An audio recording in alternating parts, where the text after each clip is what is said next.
Internet. Today I'm going to talk about one of my Barbie videos. I've done over 80 stop motion and puppetry videos for Mattel over the years, but this is one that I still hold up as one of my favorites.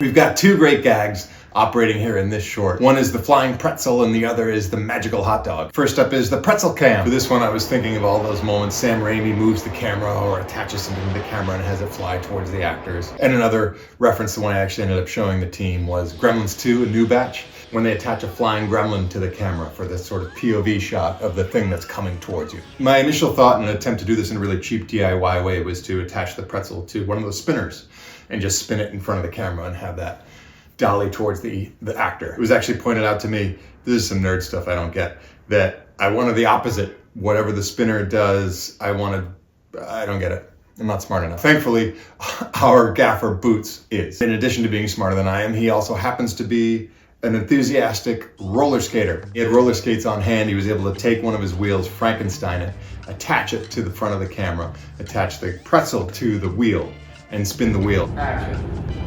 Gives us a perfect rotation of the pretzel right on the edge of frame, and then we dolly in so the pretzel flies towards Ken. Got a bunch of takes, a bunch of varying speeds. One thing I keep learning in these practical gags, a lot of times you fall in love with what's happening in the moment because of all the things you have to orchestrate, but you actually don't need that much for the edit. We only use fractions of the length of the shot. Maybe I burn out too much time on set getting the practical gag just right without thinking in terms of the edit. What am I going to actually need? What am I going to actually use? When do I have enough to move on? But of course, when you're orchestrating a complicated gag, you want to make sure you have as much in the can as possible because you don't want to have to recreate anything or rely too heavily on post to fix anything. But also it was super fun, so we did a bunch of takes. The actors weren't complaining. Then for the second part of the shot, someone's standing just off camera with a miniature pretzel, whips it at Ken's head, and the puppeteer makes him go, ah! And there you go. There's your gag. Snacks! Get your snacks here! Hey! Over here! Can I get a pretzel? Ow! Salty. Next up is the magical hot dog gag. I got this, Ken. This is a simple monofilament gag, just some fishing line attached to each layer of the hot dog. Move it, and we play it backwards to make it seem like it appeared.